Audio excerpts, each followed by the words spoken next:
Welcome to Marti Talks Theatre, 6 quick sessions celebrating Theatre Fairfield's new artistic home in the Wien Blackbox Theatre at the Quick Center for the Arts. I'm Marti Lomonico, professor of theatre and co-producer of Theatre Fairfield. Theatre Fairfield has been performing at the Quick Center since it opened its doors in 1989, but our home base was the charming, intimate Pepsico Theatre across campus. The Pepsico suffered a devastating flood in September 2018, and we have been nomads ever since, until now. We are proud to become the resident company in the Black Box as of the 2020-21 season, and are eager to introduce ourselves to the many quick patrons who have yet to see one of our shows. Marti Talks Theatre introduces you to Theatre Fairfield, past and present. The first 3 episodes, Wednesdays at 4 p.m., are interviews with outstanding grads of Fairfield's theatre program, who began their theatre careers right here at the Quick Center. The last 3 episodes in May will move to Thursday mornings at 11. And we'll feature leading actors in our production of Shakespeare's Titus Andronicus, which would have opened in the Black Box last week on April 20th. The full schedule can be found at www.quickcenter.com. This week, I am thrilled to welcome Danny Williams back to campus. Danny was a marketing major and theater minor who did a lot of theater while he was here, who graduated in 2004. He is now the Senior Director of Finance and Administration at New York City's The Public Theater New York Shakespeare Festival, where he oversees a $60 million budget. As one of the nation's first nonprofit theaters, the public has long operated on the principles that theater is an essential cultural force and that art and culture belong to everyone.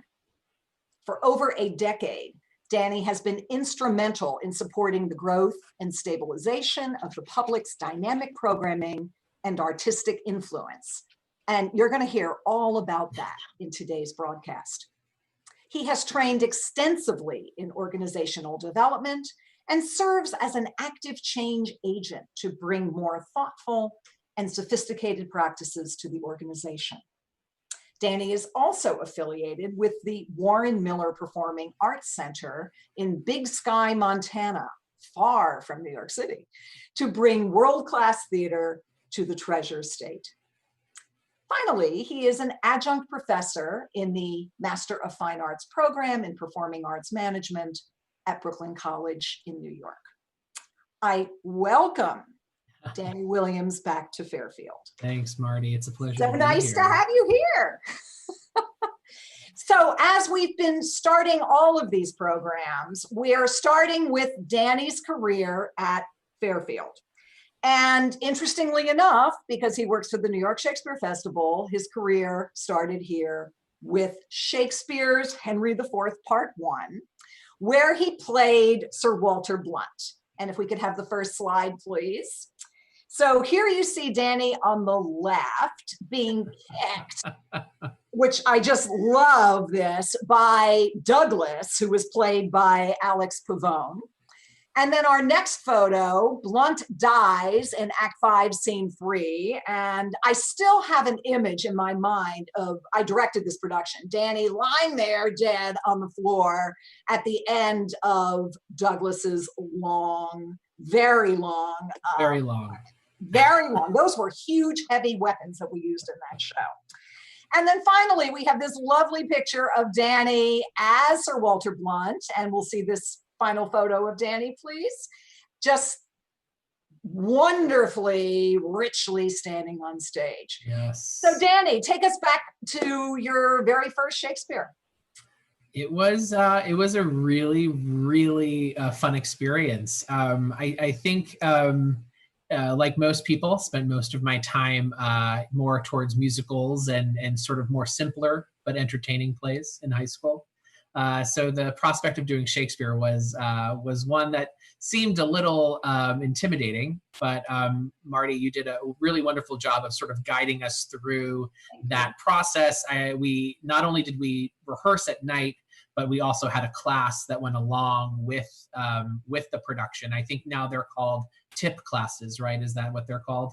Theater in production, right? Theater in production, right? So we were able to study a bunch of the history plays, as well as dive deeper into the production that we were producing and being a part of. And it was mostly the cast of the actors there. So we spent a lot of time together and became really close. And I developed a really strong appreciation for Shakespeare. It was interesting. A history play is definitely was just the tip of sort of like what we got into, sort of what I got into later in my career, with the comedies and the dramas and the other Shakespeare plays. But it was a really rewarding experience. We felt, I think I'll speak for myself, and I felt very accomplished at the end of it, that we not only were able to develop breathing techniques and understand what we were saying, but the stage combat from top to bottom, it was a real crash course in really sophisticated sort of Shakespeare production. Great. Well, thank you. I'm glad your memories are so. Yes. Great. I love that. I love Henry IV Part 1, and I thought it was an admirable production. Most undergraduate theater programs don't attempt that play. So it was great to give it a go, and I had a terrific company. So thank you for being a part of that. Of course. So you had as when we were talking the other day and putting this program together and looking at your career and your training, you had a lot of really wonderful moments, and you went right from being in Henry IV Part 1 to being in Our Town with Paul Newman. Yes. Have the next slide, please. So as most of our listeners know, the Westport Country Playhouse, one of the outstanding, started as a summer stock theater, is literally 5 miles down the road from Fairfield University. And we have a very good working relationship with the folks at Westport. And back in 2002, Joanne Woodward, the great actor, Academy Award winning actor, and there's a photo of Joanne with Danny, was artistic director. And her husband, Paul Newman, had always wanted to play the stage manager in Our Town, and so they mounted the production. And the next slide is Danny with the director, the distinguished actor and director, James Naughton. So I got a phone call.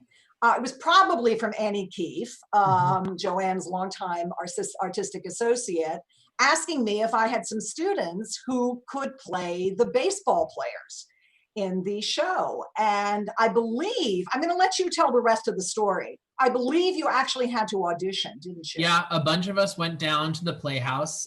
We had to read some sides, and then, if I remember correctly, sing part of either the national anthem or My Country 'Tis of Thee or something. I was lucky to be one of the two. A classmate of mine, Chris Wood, was the other one. And we were cast in the play. There were a few, my dear friend Christy Cummings was an intern at the time. And I think Katie Mooney was also an intern. So there were a few of us in the works there at Westport. But yeah, we rehearsed in a very small window and ran for a couple of weeks. And it was one of the most, again, rewarding experiences I ever had. I will say my grandmother, both of my grandmothers were very impressed that I scored an introduction to the Paul Newman, sort of at the time, which was wild. And the stories and the people that I met and the craft that I got to witness so closely was amazing, and obviously was without the connection between Theatre Fairfield and Westport Country Playhouse, never would have happened without that, which I'm very, very appreciative of. That's great. And then and also that show went to Broadway, but unfortunately you couldn't Do you just want to take a moment to talk about that? Because we had an interesting chat about that when we spoke on the phone the other day. Yeah, I pretty much got a phone call after the summer from James Naughton, and personally to call me to say that the show was going to be booked at the Booth Theatre for a limited run on Broadway, but they needed to focus on equity actors, people who could cover multiple roles, and obviously, me having a very small part, they had to move. It was my first taste of the cruel show business world, but also left me hungry for more. So I missed out on a Broadway gig without even trying. But it was still just a really great experience, and it was wonderful to actually get the phone call, and just it sort of gave a nice button to the end of what was a really treasured experience. Yeah, and if Jim Naughton is watching, or if one of you knows him, tell him what a great guy he is, that he actually picked up the phone and called Danny and Chris to apologize that he couldn't take them to Broadway with him. Your whole career might be different. I know, quite the sliding doors moment that could have transpired. But you came back to campus, and we'll take the next slide, and you managed to star in Pippin. I sure did. So that was really fun. And there Danny is in the back, not as quite as sexily dressed as the rest of the company. But, thankfully, no. When I saw the sketches and saw that Pippin was clothed, I breathed a little bit of a sigh of relief, although we all were focused on fitness and health for the most part of that semester. Yes, important. And then you went from there to London, which, so you went junior year abroad in the second semester, and that was an absolutely transformative experience. So do you want to just fill our audience in on how that changed your life, essentially? Sure. So for that semester, I studied at Regent's College, which I think is now known as Regent's University, in Regent's Park. And went with a few colleagues or students or friends. They're all those things. But was the first time that I had really lived anywhere else other than either Long Island, where I grew up, or Fairfield, and saw that there was there was access to so much theater and live entertainment, either in the West End, off West End, at institutions like the National or the Royal Court.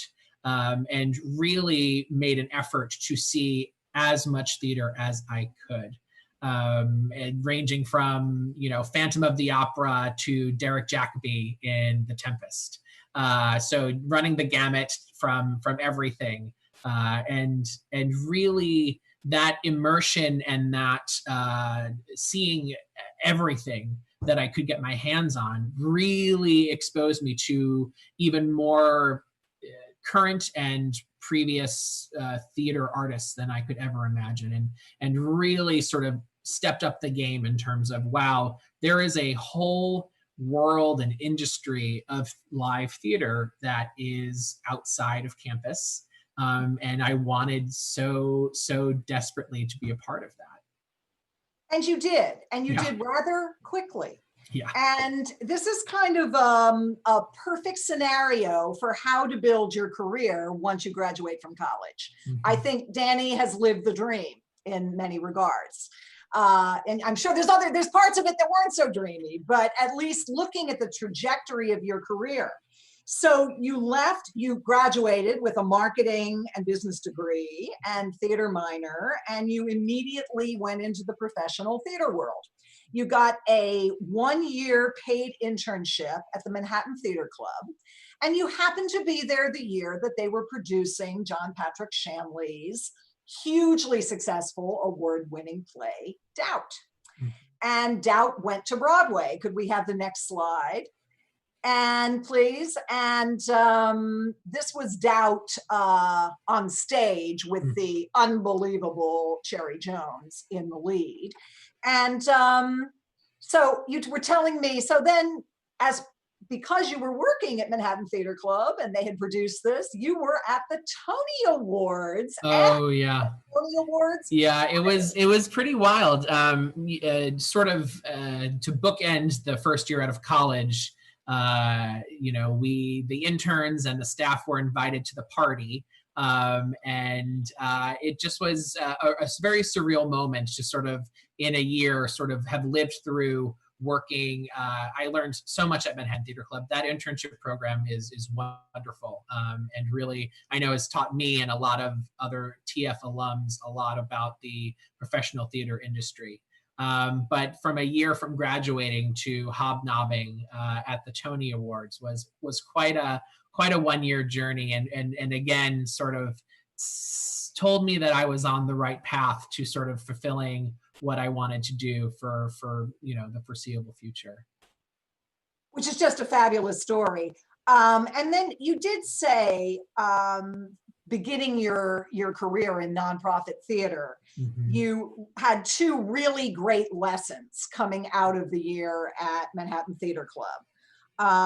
The first had to do with a well-functioning business office. Yeah. Yeah, it was really surprising to me about just how many different facets there are that goes into producing theater, especially at nonprofits across the country.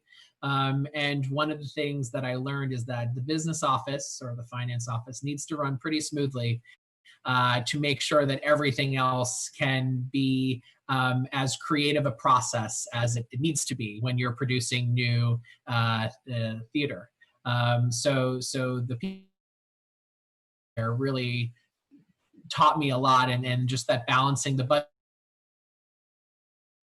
budget, that you need to make sure that you're balancing the current year along with what is coming down the pike.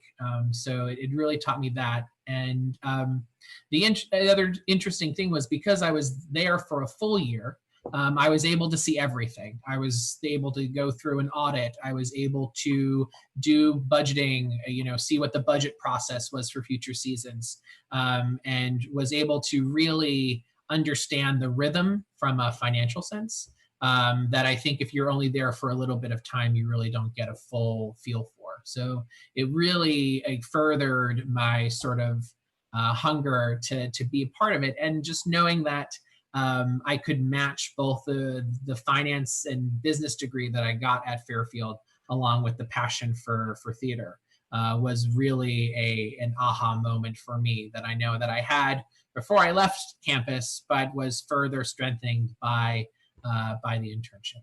That's great.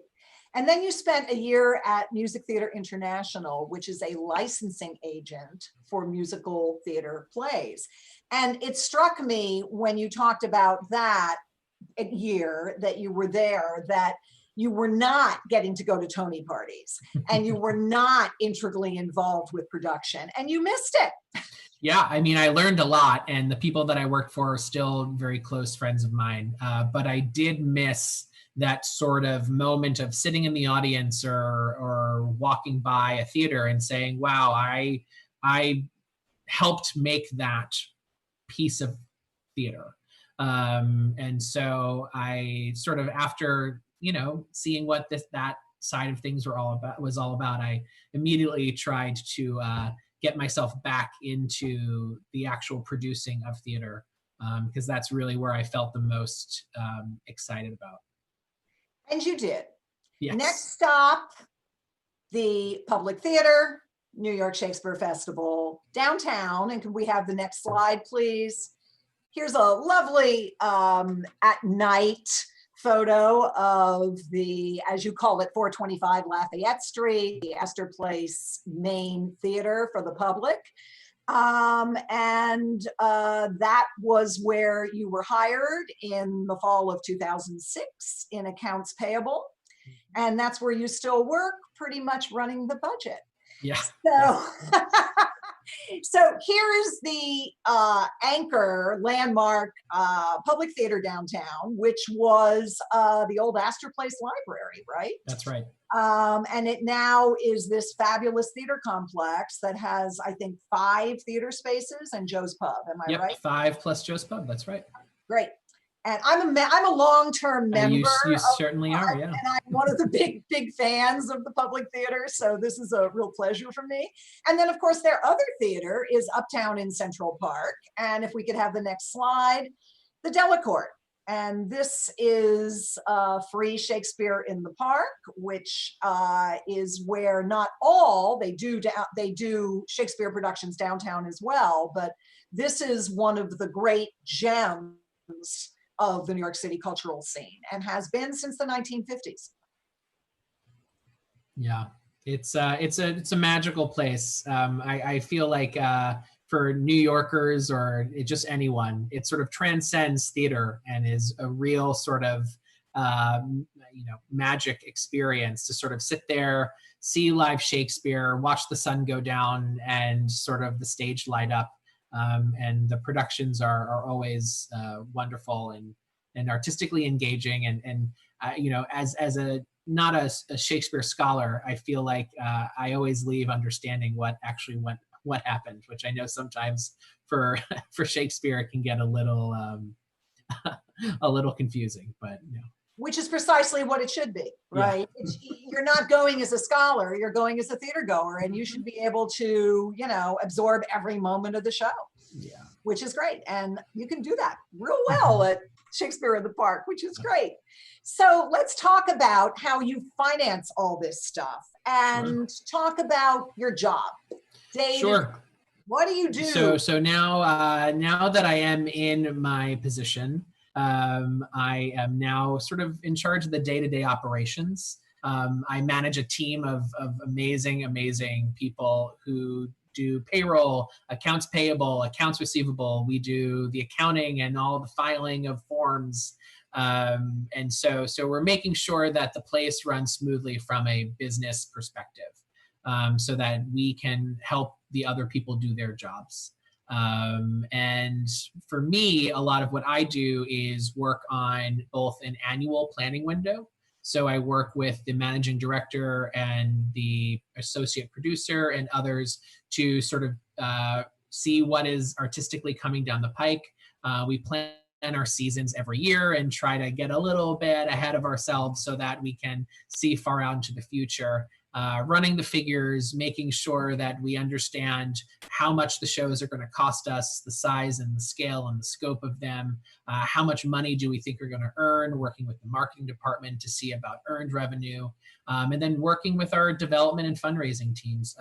Of the $60 million budget that we operate under, half of that is through contributions from generous donors. Wow. And so we rely very heavily on the generosity of others to help support the work that we do, especially for Shakespeare in the Park, because it is free. And so in order to produce work like that, you definitely need to make sure that that people are giving contributions to make sure that it's free for all.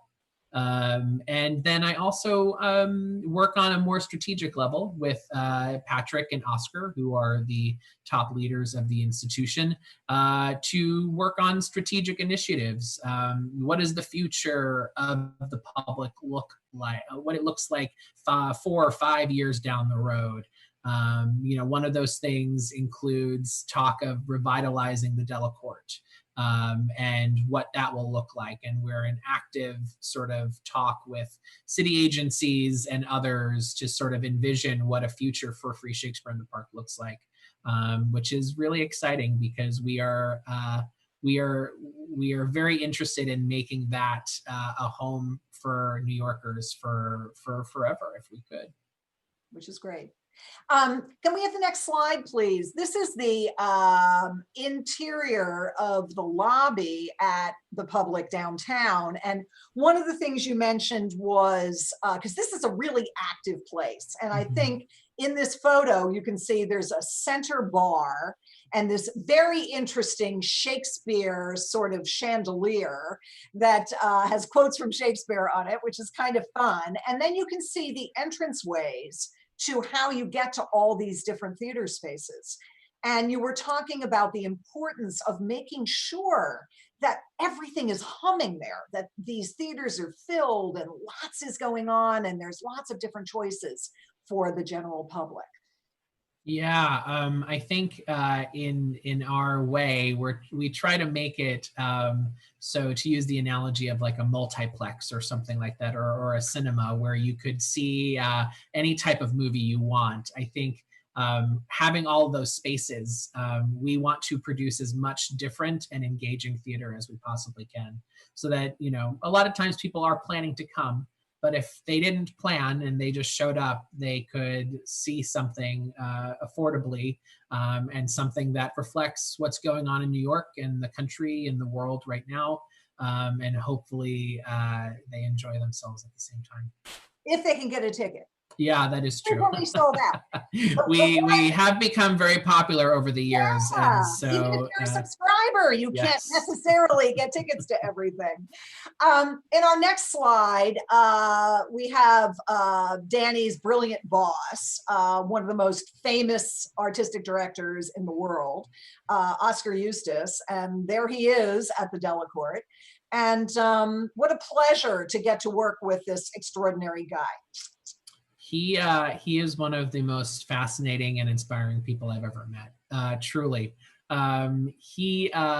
his vision for what the public is and should be is inspiring to the staff, inspiring to donors, inspiring to artists, and he has grown the institution so greatly in his tenure at the public, which now is well over 10 years, close to almost 15 or 16 now, including starting lots of programs in addition to producing theater that have really transformed the institution and the way the institution behaves and interacts with the people of New York. So programs like the Mobile Unit, which takes Shakespeare and other productions to correctional facilities, parks throughout all the 5 boroughs. The Public Works program, which makes long-term, deep relationships with other nonprofits and other groups throughout the 5 boroughs to enrich the artful lives of those constituents. And programs like Public Forum, which is a program based on the humanities and the dialogue of the collision of art and current events. And so there's so much more than just theater, and also there's Joe's Pub, which is the one of the most prominent music venues in the city, and tons of people have launched their careers there. And at least twice a night, when things are normally running, there's a show there that you'll see the best music that you can find in New York, which is great. The next slide illustrates one of the public's biggest hits. And I think a lot of people probably don't understand how this works. So I saw Hamilton literally, I think 2 days after it officially opened at the Public Theater. And of course, the rest is history. And this is what the public does. It brings and nurtures these amazing pieces of theater and puts them on first there, and then moves them to Broadway, to theaters all over the United States and the world. So economically, this is a great thing for the public theater. So would you just like to address that? Sure. Yeah, it is definitely one of the things that has made the public the place to develop work. I think even before Oskar was there, former artistic directors like George Wolfe and Joe Papp were known for their eye to see emerging talent and to cultivate that talent. They're dramaturgs, they're directors, they're producers, and it is a way for artists to elevate their craft and their shows. So we produced Hamilton. We had worked on it with Lynn and Tommy and the team there for a few years, and we produced it. And because we were the originating producer of the production, we share a very, very, very, very small piece of the profit of that show. And luckily for us, Hamilton has become one of the most lucrative, if not the most lucrative, Broadway show in history. And so that has allowed us to leverage sustainability initiatives for the institution, and has allowed us to divert some of that money to expanding our new work development program, so that we're paying that work forward to then produce the next Hamilton or the next Fun Home or the next other show that is going to sort of be available to be seen on a wider scale. Great. And this last slide, I think, just really says it all. If we could move that into place for all are welcome at the Public Theater. There we go. Thank you for being here. And the public is called the public for a very good reason, because it is all about encompassing everybody, and everybody is an equal member of the audience there. Yeah, it is definitely a theater for everyone, and I think we strive to represent on all of our stages and in the work and the commitments that we make to artists, that we are making them to reflect the city of New York, especially, and everyone else. And it really is an exciting place to be a part of, and I haven't left. So so it's been my home for almost 15 years now, and I wouldn't change it for the world. I was going to say, something tells me you're staying for a while longer. I mean, yeah, I mean, you never know, but for right now, I'm happy and thriving, and it's really been a really great experience. I mean, with COVID-19 and everything, it is sort of. Let's end with that. Just a few words on, Shakespeare in the Park for the first time ever. Yeah, for the first time ever is canceled, and we're hard at work figuring out how to get our theaters up and running, keeping it safe for everyone. And new ways of doing theater. I know we were talking earlier that we're premiering a new play on Zoom tonight on the Public Theater's website. Yes. By the Tony Award-winning playwright Richard Nelson. And so tune in on 7:30 Eastern Standard Time on the publictheater.org website. And we're gonna be back. It's just a matter of when and how. And hopefully it's sooner, but we wanna make sure that it's safe for everyone, for our artists and for our patrons, and that we can come back soon. Thank you, Danny. This has been a delight and informative and lots of fun. Thank you, Danny Williams from the Public Theater, for being with us. And I look forward to seeing you on a new day and time next week, Thursday at 11 a.m. with Titus Andronicus. See you all next week.